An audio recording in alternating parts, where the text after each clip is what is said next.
రమణ మహర్షి గారి మార్గాలు, ఇచ్ఛ, ఎంపిక, సాధనలు. రమణ మార్గంలో మనం అంతర్వీక్షణ పుస్తకం కదా చూస్తున్నాము. అందులో ఈ అధ్యాయం ఏంటంటే మార్గాలు, ఇచ్ఛ, ఎంపిక, సాధనలు. యోగము చిత్తవృత్తి నిరోధాన్ని బోధిస్తే నేను ఆత్మవిచార పద్ధతి చెబుతున్నాను.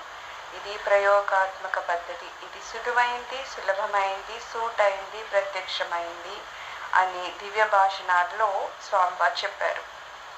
యోగం ఏమంటది? చిత్తవృత్తి నిరోధాన్ని బోధిస్తుంది. ఈ మన ఆలోచనలు ఉన్నాయంటే అవి ఎలాగా కంట్రోల్ చేసుకోవాలి అనేది యోగం చెప్తే, నేను ఆత్మవిచార పద్ధతిని చెప్తున్నాను. మనం ఆత్మని ఎలా విచారం చేయాలి అనే దాన్ని నేను చెప్తున్నాను.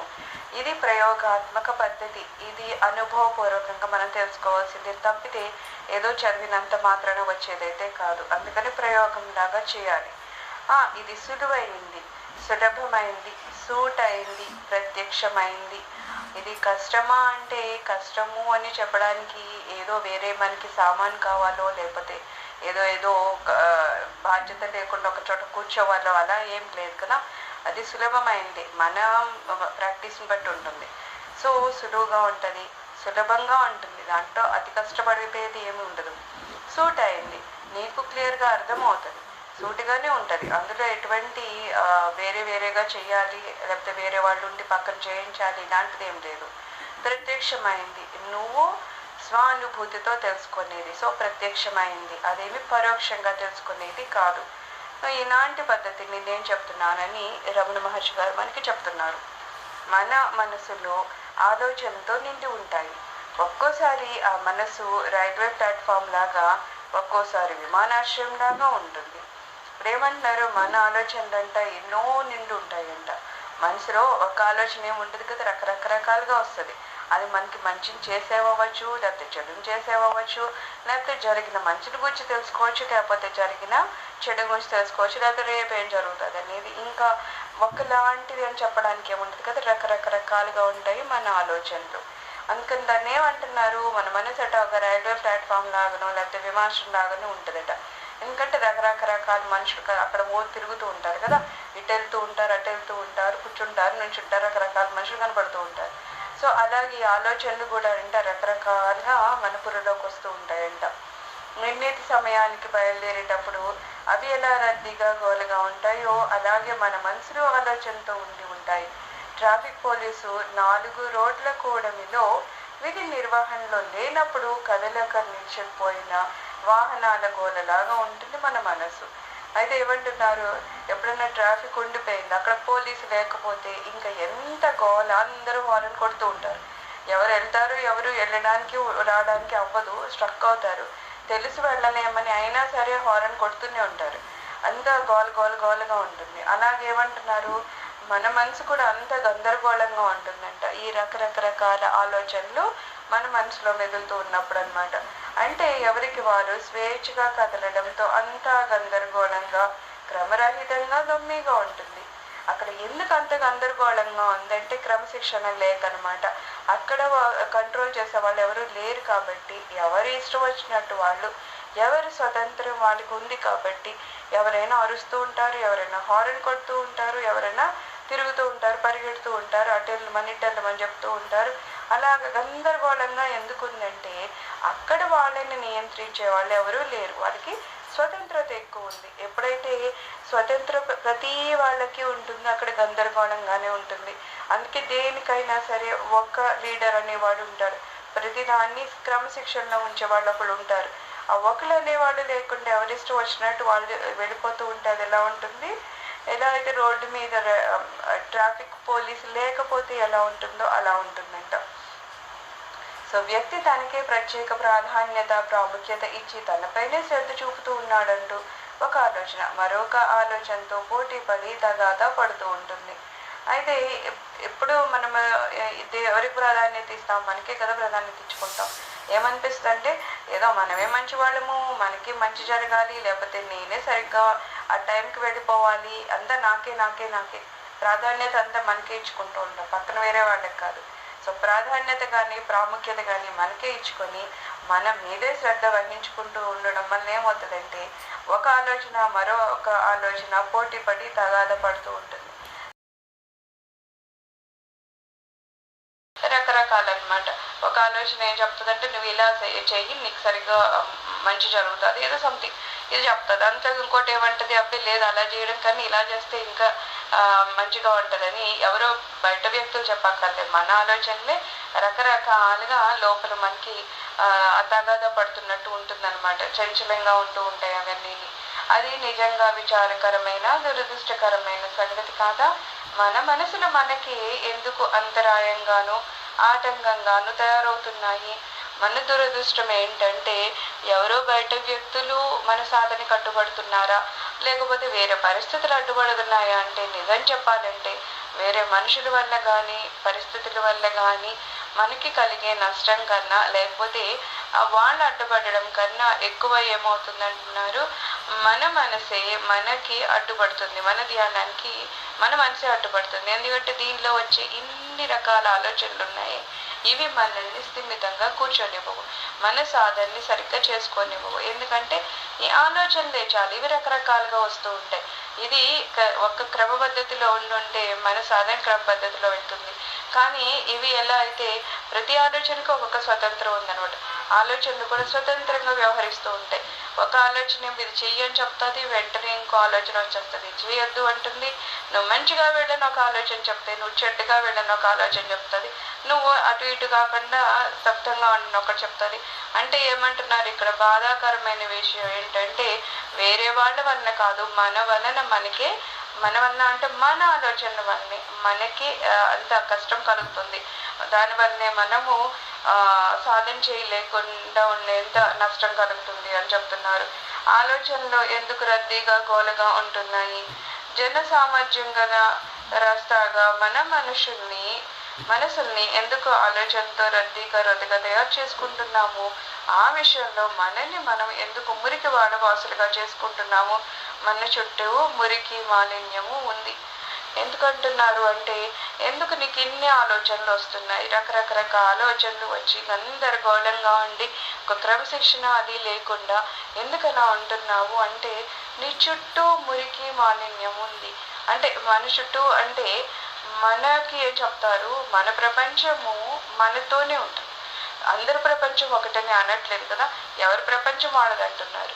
సో ఒకవేళ మన మనసు అంత మురికిగా ప్రవర్తిస్తుంది, మన ఆలోచనలు అంత గందరగోళంగా ఉన్నాయంటే మనం ఏ ప్రపంచం అయితే ఒక నిర్మించుకుని ఉన్నాము, నా ప్రపంచం నాది, వేరే వాళ్ళ ప్రపంచంతో నాకు సంబంధం ఉండదు. నేను ఒక 10 మందితో కలిసి ఉన్నా సరే ఎవరి ప్రపంచం వాళ్ళది. ఎందుకంటే ఎవరి ఆలోచనలు ఎలా ఉన్నాయో వాళ్ళ ప్రపంచం అలా తయారవుతుంది.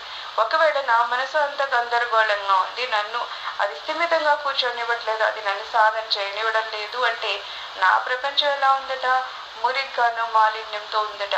అందుకని ఏమవుతుంది, నేను ఏ ప్రపంచాన్ని నిర్మించుకున్నానో దానివల్ల నా ఆలోచనలు కూడా అంతే మురికిగా అంత మాలిన్యంతో ఉండి అది గందరగోళం పెడుతూ మనల్ని సరిగ్గా సాధన చేయకుండా చేస్తుందన్నమాట.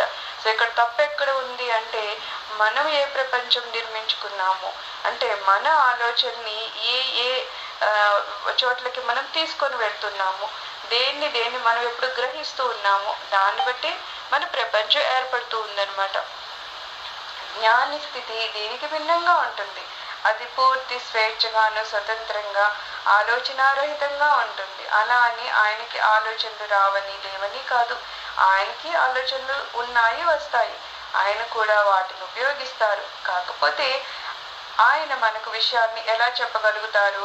వారికి అన్ని రకాలైన మనోశక్తులు, జ్ఞాపకాలు, తర్క, హేతువాదము, సంబంధాలు, అన్వయాలు అన్నీ ఉంటాయి. అయినప్పటికీ జ్ఞాన మనసు సర్వసాధారణంగా అన్ని ఆలోచన నుంచి స్వేచ్ఛగా ఉంటుంది.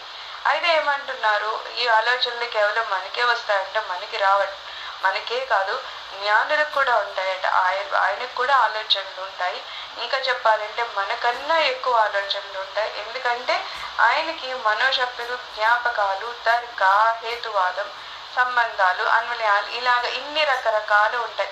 మనకు వచ్చిందంటే వెంటనే మనము తర్కము, హేతువాదం అది అని ఏమి చెప్పము. అది ఎలా వస్తే అలాగే మనం తీసుకుంటాం. కానీ జ్ఞానులు ఉన్నారంటే దానికి ఇంకా చాలా ఆలోచనలు వాళ్ళు కలిపి చేస్తారు.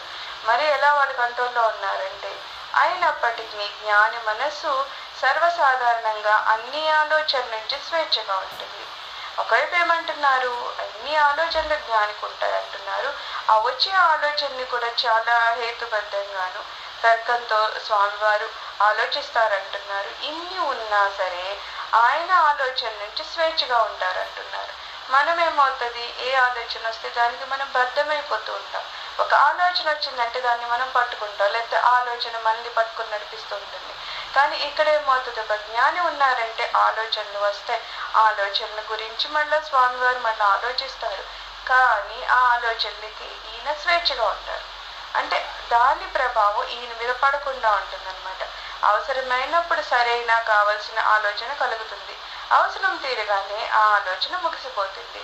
స్వామివారికి ఎలా ఉంటుందంట, ఎప్పుడు అవసరమో అప్పుడు ఏ ఆలోచన రావాలో అది వస్తుందట. ఆ పని అవగానే ఆ ఆలోచన ముగిసిపోతుందంట. అయితే ఆ తర్వాత ఆయన యథావిధిగా స్వేచ్ఛగా నిశ్చలంగా పరిశుద్ధంగా ఉంటారు. ఇంకా ఆ పని అయిపోయింది, ఆ ఆలోచన ఏదైతే తీసుకున్నారో అది చేసేసారు, నెరవేర్చేశారు. ఆ తర్వాత ఆలోచన పూర్తిగా వెళ్ళిపోయింది. ఆ తర్వాత స్వామి ఏమవుతారు, స్వేచ్ఛగా నిశ్చలంగా పరిశుద్ధంగా ఉంటారు. తప్పితే జరిగిపోయినా అది ఏదో పని ఉంది, లేకపోతే ఇందాక వచ్చిన ఆలోచన మళ్ళా కరెక్టా కాదా, దాన్ని మళ్ళా ఏమన్నా చేద్దామా, దానివల్ల ఏమైనా నష్టాలు వస్తాయా అని మనమైతే ఒక పని చేశాక కూడా, ఆ పని జరిగిపోయాక కూడా మళ్ళా మనము అనుకుంటూ ఉంటాం. ఏమని, అయ్యో ఆ టైంలో అలా కాకుండా ఇలా చేస్తుంటే బాగుండదు అని. ఎందుకు అనుకుంటాం అంటే, మనము ఆ చిన్న జ్ఞానాన్ని ఉపయోగించము. ఏమని, ఇప్పుడు నేను 100 సార్లు ఆలోచించినా సరే ఆ సమయం దాటిపోయింది, ఏదో చేశాను, అది తప్పు రైటో మొత్తానికి అది జరిగిపోయింది, దాన్ని ఇంకా సరిగ్గా చేస్తే బాగుండని ఇప్పుడు నేను 100 సార్లు కాదు కదా 1000 సార్లు చేసిన అనుకున్నా సరే ఆ పనిని నేను మళ్ళా చేయలేను, ఆ సమయం దాటిపోయింది. అయినా సరే మనం జరిగిపోయిన దాని గురించి ఆలోచిస్తాం. కానీ జ్ఞానం దగ్గరికి వచ్చేసరికి ఏమంటున్నారు, ఏ సమయంలో ఏ ఆలోచన కావాలో దాన్ని అప్పుడు తీసుకొని దాన్ని అవలంబించి అది అయిపోగానే ఆ ఆలోచనని వాళ్ళు వదిలేస్తారనమాట. ఇంకా దాని జోలికి పోకుండా స్వేచ్ఛగా స్వతంత్రంగా వ్యవహరిస్తూ ఉంటారనమాట. ఎటువంటి హద్దులు పరిమితులు ఆలోచన ఒత్తిడులు బలవంతాలు నిర్బంధం వంటివి ఏమీ లేకుండా వారి జీవితము స్వేచ్ఛగా సాగిపోతూ ఉంటుంది. మన దగ్గరికి వచ్చేసరికి హద్దులు పరిమితులు ఆలోచన ఒత్తిడులు బలవంతాలు నిర్బంధం ఇలాంటి అన్నీ ఉంటాయి. ఏది ఆలోచించాలన్నా దానికి ఒక పరిమితి ఉంటుంది. అమ్మో దీనికన్నా ఎక్కువ నేను చేయలేను, అమ్మో దీనికన్నా తక్కువ ఉంటేనే నేను చేయగలను, లేకపోతే ఇంతకన్నా తక్కువ ఉంటేనే నేను చెయ్యాలి, ఇలాగా దానికి ఒక పరిమితి పెట్టుకుంటాం. నిర్బంధం, నిజంగా మనల్ని ఎవరైనా నిర్బంధించారా అనే దానికన్నా మనల్ని మనమే నిర్బంధించేసుకుంటాం. ఎలాగా, ఈ పని ఇంతసేపు కన్నా ఎక్కువసేపు నేను చేయలేను అనేసుకొని మనకి మనము ఒక సమయాన్ని నిర్బంధించుకుని ఉంటాం.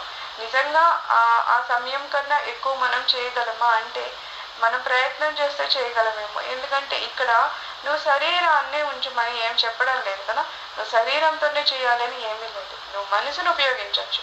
సో ఇక్కడ మనం నిజంగా నిర్బంధించుకున్న ఒక సమయాన్ని అంత పరిమితిలో చేయాలంటే అలా ఏం లేదు. కానీ మనకి మనమే అలా ఏవో ఒక సంఖ్యలు అన్నారు కదా, అలా ఒక సంఖ్యలు లేకపోతే ఒక కంచెలాగా వేసుకొని అందులో మనం ఒక పరిమితుల్లోనే నిర్బంధించుకొని మనకి మనమే అలా చేసుకుంటూ పోతూ ఉంటాము. ఇది ఒక జ్ఞానికి ఉండదు. ఆయన అన్ని రకాలుగా స్వేచ్ఛగా ఉంటారు. ఆయనకి ఏమైనా సమయం నిర్బంధం ఉండదు, ఒక పరిమితులు ఉండవు. నేను ఇంత అయితేనే కష్టపడతాను, ఇంతకన్నా కష్టపడ్డాను, లేకపోతే నేను వేరే వాళ్ళ కోసం కాసింత మాత్రం ఎందుకు కష్టపడాలి, నాకు నేనే సుఖపడాలి తప్పితే ఎవరికి ఏం చేయకూడదు, ఇలాంటి పరిమితులు మనకు ఉంటాయి తప్పితే వాళ్ళకు ఉండవు. వాళ్ళు ఎలా అయినా ఉంటారు, అందుకే అంత స్వేచ్ఛగా ఉంటారు. వాళ్ళ ఆలోచన చాలా స్వేచ్ఛగా ఉంటుంది. నాలోనే కాకుండా విశ్వమంతటా కూడా ఆత్మ ఉంది, సో అందరిలో నేనే ఉన్నాను అనుకున్నప్పుడు ఇంకా వేరే పరాయి లేకపోతే స్వార్థము ఎక్కడి నుంచి వస్తాయి, అలా ఉండదు వాళ్ళకి. వాళ్ళు కరెక్ట్గా ఏం ఆలోచిస్తారంటే అంతా నేనే ఉన్నాను, వేరే అంటూ ఎవరు లేరు అని. నేను నా కోసం ఏమైనా చేయాలనుకున్నప్పుడు నేను ఏమైనా ఒక పరిమితి పెట్టుకుంటానా, ఇంత సమయం అయితేనే నా కోసం ఏదో పని చేసుకోవాలనో, లేకపోతే ఏమైనా బలవంతంగా ఎవరన్నా వద్దన్నా అన్నారు కాబట్టి నన్ను నేను ఏదో నిర్బంధించుకోవాలి, ఇట్లా ఏం ఉండవు. స్వార్థంగా మనకు మనం చేసుకుంటాం తప్పితే మళ్ళా వేరే వాళ్ళ కోసం అని చెప్పేసి నాకు నేనేం పని చేయడం మానేస్తాను అట్లా ఏమనుకోరు కదా. మన దగ్గరకు వచ్చేసరికి రూల్స్ మారిపోతూ ఉంటాయి. ఇదే పని వేరే వాళ్ళకి చేయాలనేసరికి వెంటనే మనం ఫస్ట్ చెప్పేది ఏంటంటే అబ్బో నాకు టైం లేదు, మా ఇంట్లో ఎలా చేయరు, ఇంకోటి అంటే అక్కడ నిజంగా అక్కడ టైం లేదా, లేకపోతే నిజంగానే మనుషులు ఎవరైనా మనం అడ్డుకుంటున్నారా అంటే దానికన్నా ఎక్కువ ఏంటంటే మనకి ఇంట్రెస్ట్ లేకపోవడం. మనం ఒక పని చేయకూడదు అనుకున్నప్పుడు ఏదో అలా చెప్తూ ఉంటాం. కానీ జ్ఞానుల దగ్గరికి వచ్చేసరికి వాళ్ళు నిస్వార్థంగా ఉంటారు. వాళ్ళు ఎటువంటి పరిమితుల్లోనూ బంధాల్లోనూ స్వార్థాల్లోనూ ఇమ్మడరు. అందుకని వాళ్ళు చాలా స్వేచ్ఛగా స్వతంత్రంగా వ్యవహరిస్తూ ఉంటారు. అంటే ఆ ఆలోచన క్రూరత్వం నుంచి వారు స్వేచ్ఛగా ఉన్నారు. ఆలోచన క్రూరత్వం, మన స్వార్థంగా ఉన్నామంటే క్రూరులమే కదా. మనం ఏదన్నా ఒక పని చేయాలంటే నాకేమన్నా ఇందులో బెనిఫిట్ ఉందా అప్పుడే చేస్తారు. ఇంకోటికి ఎవరికన్నా ఒకళ్ళు మనకు అవసరం లేదు, అది వేరే వాళ్ళకి ఇస్తే వాళ్ళకి చాలా అవసరం అన్నా సరే నాకు అవసరం లేదు కానీ పర్వాలేదు కానీ వేరే వాళ్ళకి ఇవ్వము అనేవాళ్ళు కూడా ఉంటారు. ఎందుకంటే మన ఆలోచన అంత క్రూరంగా ఆలోచిస్తుంది. ఎప్పుడు ఏమంటుంది, నువ్వు సుఖపడు, చిన్న కష్టమైనా నువ్వు చేసేసి వేరే వాళ్ళు సుఖపెట్టాల్సిన అవసరం లేదు, నువ్వు సుఖపడు అంతే. ఇలాగ మన ఆలోచన క్రూరత్వం ఉండడం వలన మనకేమనిపిస్తుంది అంటే నేనేదో చాలా సుఖపడుతున్నామని. కానీ నిజంగా అక్కడ ఏమవుతుంది, మనం మన స్వేచ్ఛను కోల్పోతున్నాము. మనము ఎంత నిస్వార్థంగా ఉంటామో, ఎంత మనం ఆలోచన రహితంగా ఉంటామో అంత మనం స్వేచ్ఛగా ఆనందంగా ఉంటాం. కానీ మనం దానికి ఆపోజిట్లో వెళ్తూ ఉంటాం. వ్యతిరేకంగా ఎప్పుడైనా ఆలోచిస్తామంటే నేను ఎంత నా పరిధిలోనే ఉంటానో, నేను స్వార్థంగా ఉంటాను, నాకు నేను ఏదో చేసేసుకుంటాను, అప్పుడే నేను చాలా ఏదో సంతోషాన్ని అనుభవిస్తాను అని అది ఒక భ్రమ తప్పితే నిజంగా ప్రాక్టికల్గా చూస్తే ఏమంటున్నారు, నువ్వు ఎంత నిస్వార్థంగా ఉంటావో, నువ్వు ఎంత నీ స్వార్థాన్ని వదిలేసుకొని అందరిలోనూ ఆత్మే ఉన్నారన్నట్టు అందరితోని కలిసిమెలిసి ఉండడానికి, నీ కోసమే కాకుండా వేరే వాళ్ళ కోసం బ్రతకడానికి ప్రయత్నం చేస్తావు. అంటే నీ పరిమితిని నువ్వు తగ్గించుకుంటావు, అసలు పరిమితి లేని ఒక స్థితికి వెళ్తావు. అప్పుడేమంటున్నారు, నీ ఆనందానికి కూడా ఎటువంటి పరిమితి ఉండదన్నమాట.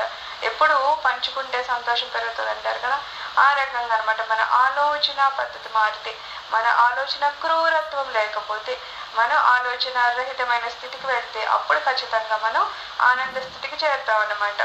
దాంట్లోని రహస్యం ఏంటంటే జ్ఞానులు తమకు కావలసినప్పుడు ఆలోచనలు ఉపయోగించుకుంటారు. ఆలోచనలు వారి ఆధీనంలో ఉంటాయి. ఎందుకు జ్ఞానులు అంత స్వేచ్ఛగా ఉండగలుగుతున్నారంటే వాళ్ళ కంట్రోల్లో మనసు ఉంటుంది, వాళ్ళ కంట్రోల్లో ఈ ఆలోచనలు అనేవి ఉంటాయి. మన దగ్గరకు వచ్చేసరికి మనసు కంట్రోల్లో మనం ఉంటాం. ఎందుకంటే మనసు ఏదో చెప్తుంది అది చేయమని, అరే లేదు ఇప్పుడు ఇది మాల చేసే టైం అంటే ఇది కాదు, నువ్వు అర్జెంట్గా బయటకు వెళ్ళాలి పద షాపింగ్ చేసుకొచ్చేద్దాం అంటే మనం దాని వెంట పరిగెడతాం. అప్పుడేమంటాం, సాయంత్రం వచ్చాక మాల చేస్తామని అంటాం. దీనికి ఆపోజిట్గా జ్ఞానులు ఉంటారు. వాళ్ళు ఎలా అంటే వాళ్ళు మాల చేయాలంటే చేయాలంటే, వాళ్ళకి ఏదో ఆకలేసింది లేకపోతే వేరే పని ఉంది అంటే అది ఏం లేదు, వాళ్ళు ఏం చేయాలో ఫస్ట్ వాళ్ళే చేస్తారు. మనసు ఎక్కడన్నా తిరిగితే తీసుకొచ్చి వాళ్ళ దగ్గర పెడతారు, ఆలోచనని మనసుని కంట్రోల్ చేస్తూ ఉంటారు. కాబట్టి వాళ్ళు స్వేచ్ఛగా మహదానంద స్థితిలో ఉంటారు. ఇక్కడ ఎలా ఉంటుందంటే మనస్సుని మనం కంట్రోల్ చేస్తే మహదానందం ఉంటుంది, మనసు కంట్రోల్లో మనం వెళ్ళిపోతే మనకి ఏదో సంతోషము వస్తుంది అనే భ్రమలో ఉంటాం అనమాట. మనసు ఏం చెప్తుంది, సంతోషంగా ఉండే పనులే చేయమని చెప్తుంది. కాకపోతే అది ఏమని చెప్తుంది, నువ్వు బాహ్య ప్రపంచంలో తిరిగితే బాహ్య వస్తువుల వల్ల కానీ బాహ్య వ్యక్తుల వల్ల కానీ నీకు సంతోషం కలుగుతుందని చెప్పి ఆ బాహ్యంగా తిప్పడానికి మనం ట్రై చేస్తూ ఉంటుంది. అప్పుడేమవుతుంది, మనం సంతోషం అని అది కనిపిస్తుంది కదా. ఇక్కడ ప్రాబ్లం ఎక్కడ వస్తుందంటే మనకి లోపల ఏ మహదానందం ఉందో ఇది బాహ్యంగా కనిపించదు, మనకి అనుభూతిలోకి వస్తుంది. కానీ అనుభూతిలో చెందాల్సినంత సమయం మనకు ఉండాలి కదా. మనం ఎప్పుడైనా అనుభూతిని చెందితే కదా ఆనందం ఏంటో మనకు తెలియడానికి. కానీ ఇక్కడ ఏమవుతుంది, బాహ్యంగా ఉన్న సుఖమే ఉందో సంతోషం ఏముందో అది బాగా కనిపిస్తుంది. అందుకే కదా జనాలు ఒక చిన్న ఫంక్షన్ చేసుకున్న బోల్డెన్ ఫోటోలు పెట్టేసి నలుగురికి చూపిస్తూ ఉంటారు, ఎందుకంటే మేము సంతోషంగా ఉన్నామని. మరి ఒక జ్ఞాని ఉన్నారంటే ఆయన ఎప్పుడూ ఆనందంగా మహదానందంగా, సంతోషానికి ఆనందానికి అసలు మనం కంపేర్ చేయలేం. చాలా తక్కువ ఆనందం సంతోషము, చాలా ఎక్కువ సంతోషం, అసలు అవధులు లేనిది ఏది ఉంటుందో అది ఆనందం. ఒక జ్ఞాని ఎప్పుడూ ఆనందంలో ఉంటాడు. సో ఆనందంలో ఉన్న ఆ వ్యక్తి ఎప్పుడు ఆయన ఎక్స్ప్రెస్ చేయరు. నేను ఆనందంలో ఉన్నానని ఆయన ఫొటోస్లోని స్టేటస్లో పెట్టుకోవాల్సిన అవసరం లేదు. ఎందుకంటే వాళ్ళ స్థితి అలా ఉంటుంది. మనకి కాసింత సంతోషం కలిగితే వెంటనే నేను సంతోషంగా ఉన్నానని మనం ఎక్స్పోజ్ చేసుకుంటున్నాం. అంటే దాని మీనింగ్ ఏంటి? మన దగ్గర సంతోషం ఎప్పుడూ ఉండడం లేదు, అప్పుడప్పుడు వస్తుంది. కాబట్టి దాన్ని మనం మళ్ళీ ఏదో నలుగురు చూపిస్తున్నాను, నేను కూడా సంతోషంగా ఉన్నాను. ఇంత తేడా ఉంటుంది. మనకి ఎప్పుడైతే ఈ డిఫరెన్స్ అర్థమవుతుందో, ఏది సంతోషం అనుకుంటూ నేను నా దగ్గర ఉన్న ఆనందాన్ని వదిలేసుకుని బాహ్య ప్రపంచంలో తిరుగుతున్నాను, అది కేవలం నేను సమయాన్ని వ్యర్థం చేసుకోవడం తప్పితే నిజంగా అది నేను పొందాల్సిన అవసరం నాకు లేదు అని మనలో మనం గమనించడం నేర్చుకున్నామా? మన మనసును మనం కంట్రోల్ చేసుకోవడం నేర్చుకున్నామా? ఈ ఆనందం కోసం, సంతోషం కోసం బాహ్యంగా పరిగెత్తాల్సిన అవసరం లేదు. జ్ఞానుల విషయంలో అదే జరుగుతూ ఉంటుంది. వాళ్ళ ఆలోచనలు వాళ్ళ కంట్రోల్లో పెట్టుకుంటారు. కాబట్టి ఎప్పుడు ఏమంటున్నారు? స్వేచ్ఛగాను ఆనందంగాను ఉంటారు. ఆలోచనలు అవసరం లేకపోతే వారికి ఆలోచనలే కలగవు. ఇంకా మనం ఆలోచనలతో తొందర చేయబడి వాటితో పీడింపబడే వాళ్ళము. ఇంకా మనం ఉన్నామంటే ఇంకా ఆలోచనలు అసలు అవసరమా లేదా కూడా సంబంధం లేని ఆలోచనలు వస్తాయి. ఏమొస్తుంది? ఏదో నెక్స్ట్ వీక్ ఏదో పని చేయాలి, ఇంకా వారం రోజులు ఉంది, ఈ వారం రోజుల మధ్యలో అసలు ఏం జరుగుతుందో ఏం జరగదో, మనం ఇక్కడే ఉంటామో వేరే ఊరు వెళ్తామో ఏమీ తెలియకపోయినా నెక్స్ట్ సోమవారం ఏం చేయాలనేది ఇప్పుడే మనం ప్లాన్ చేస్తూ ఉంటాం. అంటే ఏమవుతుంది? అది నిజంగా ఆధ్యాత్మికమైందంటే మంచిదే. ఒకటి ఏదో ఆత్మ సంబంధించిందో లేకపోతే ఏదో క్షేత్ర కి వెళ్ళాల్సిందో అయితే అది కొంతవరకు చాలా పర్వాలేదు. కానీ అనవసర విషయాల గురించి ఊరికినే ఆలోచించడం, పైగా ఆలోచనలు ఏమంటారు, అవి మనల్ని తొందర పెడుతూ ఉంటాయంట. అంటే మనల్ని కాస్త శాంతంగా ఉండనివ్వవు. నిజంగా మన సహజ స్థితి ఏంటి? చాలా శాంతంగా ఉండడం, ఆనందంగా ఉండడం. కానీ ఈ ఆలోచనలు ఏవైతే క్రమబద్ధత లేవు, అవి మన కంట్రోల్లో లేవు. అసలు ఆ ఆలోచన మనకి అవసరమో లేదో కూడా తెలియని, లేకపోతే అవి ఆలోచించినంత మాత్రాన నిజంగా ఏది జరగాలని అనుకుంటున్నామో అది జరగలేని స్థితి ఉన్నా సరే ఆలోచనలు వస్తూనే ఉంటాయి. అసలు అవేమిటో మనకి అర్థం కాకుండా మనల్ని తొందర పెట్టి మనకి ఒక రకమైన సంఖ్యలు అయ్యేసేస్తూ మనల్ని బంధించేస్తూ ఉంటాయి. అవి దానివల్ల మనకి స్వతంత్రం అనేది కోల్పోతూ ఉంటాం, స్వేచ్ఛగా ఉండము, శాంతి అనేది ఉండదు, ఆనందం ఉండదు. ఎప్పుడు అది మనల్ని కలుత పెడుతూ ఉంటుంది. ఇది చెయ్యి, అది చెయ్యి, ఇది అవుతుందో అవ్వదో, దీనివల్ల ఏమైనా కష్టం వస్తుంది, ఇది మన నష్టం వస్తుందో, ఇంకా చెప్తూనే ఉంటుంది. మనం వింటూనే ఉంటాము, జీవితం అలా గడిచిపోతూ ఉంటుంది. ఇంకా మనము ఆలోచనతో తొందర చేయబడి వాటితో పీడించబడుతూ ఉంటాము. అనవసరమైన ఆలోచనల్ని మనము వదిలించుకోలేకపోతున్నాము. ఉదాహరణకు ధ్యానం చేసేటప్పుడు కొంత సమయాన్ని దైవానికి కేటాయిస్తాం. ఆ కాలాన్ని సద్వినియోగపరుచుకొని దాంట్లో కృతార్థనం అవుతాయా అంటే లేదు. ఎందుకంటే ఆ సమయంలో అనేక అనవసరమైన ఆలోచనలు వాటికి అవే చొరబడటం వలన మనం విసుగు చెంది చివరికి ధ్యానంలో నుంచే విసుగుతో అసహ్యంతో లేచిపోతున్నామంటున్నారు. ఏదో ధ్యానం అంటే కొంత సమయం పెట్టుకున్నాం, అక్కడ ధ్యానం చేస్తూ కూర్చుంటే నిజంగా ఆ ధ్యానము ఆత్మవిచారణ కోసం కూర్చున్నాము. అయితే అంత ఆత్మవిచారణ వైపు వెళ్తుందా అంటే అప్పుడే ఆలోచనలు ఇంకా ఎక్కువైపోతాయి. ఇంకా ఈ మనిషి ప్రశాంతంగా దొరికాడు, ఇంకా అసలు అవసరం లేనివి, ఇంకా అవసరమైతే 20-25 సంవత్సరాల క్రితంవి లేకపోతే 20-25 సంవత్సరాల తర్వాత జరిగేవి అన్ని ఆలోచనలు వచ్చేస్తూ ఉంటాయి. అయితే ఎప్పుడైతే మనకి ఆ ఆలోచన మీద కంట్రోల్ లేదో, ఆ ఆలోచనని ఎలా నియంత్రణ చేసుకోవాలో తెలియలేదో, లేదు అది వచ్చింది కాబట్టి దాన్నే పట్టుకుని కూర్చున్నాము. అసలు దేనికోసం నువ్వు అక్కడ కూర్చున్నావో అది అసలు అది పోతుంది. ముందు ధ్యానము భగవంతుని పాదాలను స్మరించడం కోసం కూర్చున్నాము, ఆత్మవిచారణ కోసం కూర్చున్నాము. ఇది మనకి పోయి ఏ ఆలోచనలు అయితే వచ్చేస్తున్నాయో దాని వెంట మనం పరిగెడతాం. అప్పుడు ఇంకెక్కడ ధ్యానం కుదరడము, ధ్యానంలో మనం అనుభవించాల్సిన ఆ శాంతిని కానీ ఆ ఆనందాన్ని కానీ ఎట్లా అనుభవించిన ఇంకేమవుతుంది? కాసేపు కూర్చోవడం, ఏదో కాళ్ళు నొప్పులు నడు నొప్పి వచ్చిందని ఆ తర్వాత అసహనంగా లేచిపోవడం తప్పితే దానిలో ఆనందాన్ని మనం అనుభవించమన్నమాట. ఇక్కడ ప్రాబ్లం వస్తుందంటే మన ఆలోచనని మనం కంట్రోల్ చేసుకోలేకపోవడం అని చెప్తున్నారు.